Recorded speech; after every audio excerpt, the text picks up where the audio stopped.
Once upon a time, in the center of a rather gloomy and lonely plaza, there stood three ballerina statues. Day and night, they held their graceful poses. Or so it seemed. In truth, they were simply frozen in place, pretending to dance forever. By the soft glow of lanterns, the first statue, Miriam, lifted her chin proudly. Look at them. She declared. Or rather, let them stare.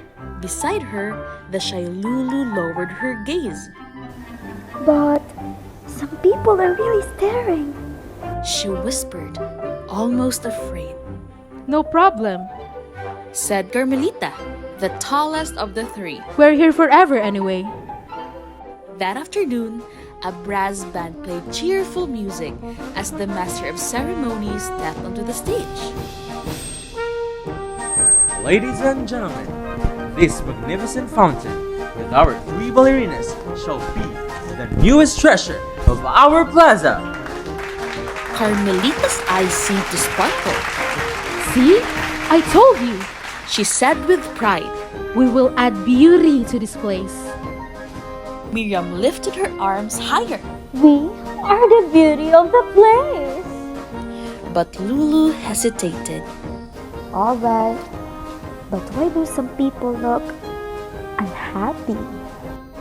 Suddenly, the crowd began to murmur. What are these ballerinas doing here? They don't look like they belong here. Why not play something local instead? The music played on, but an uneasy feeling hung in the air. By sunset, the program ended. Some people were delighted by the fountain ballerinas. Others simply walked away, shaking their heads. When midnight fell and the plaza was empty, something extraordinary happened.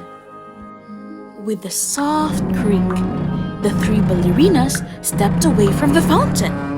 Water dripped from their toes onto the cobblestones. Finally, we're free! Miriam sighed, stretching her arms after years of standing still. Lulu pressed her palms together. Oh dear, I really thought we were beautiful. Carmelita reached for Lulu's hand. Don't worry. She said kindly.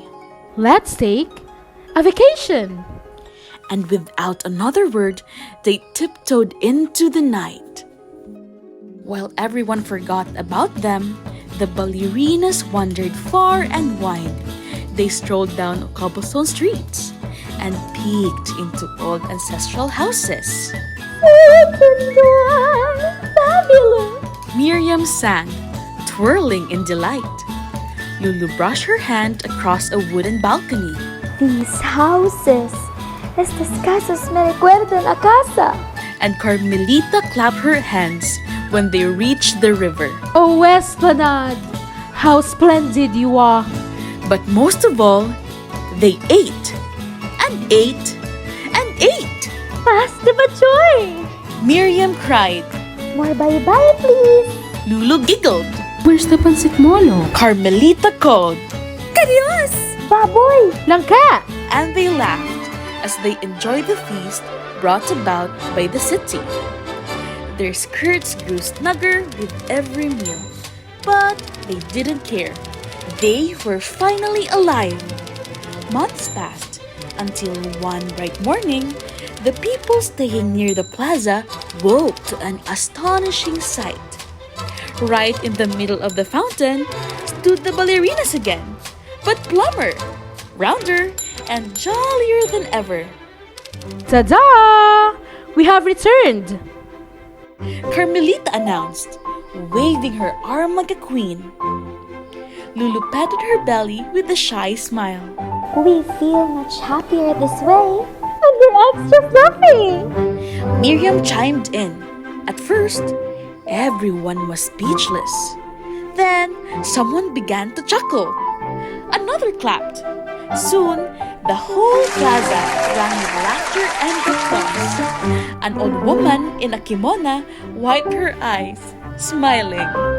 Well, maybe they don't look traditional, She said softly. but they make us smile. That's all we ever wanted. Miriam said. Lulu nodded. And to be looked at by happy bystanders. To dance and be loved. Carmelita added, as water began to flow around their tutus once more. And so, the three ballerinas stayed, chubbier, happier, and finally welcome. Sometimes, it's perfectly fine to be different, and even a little extra round while twirling all year round. The Return of the Three Ballerinas, directed by Joshua S. Samontanes, written by Jamuel Barrera Garcia Jr.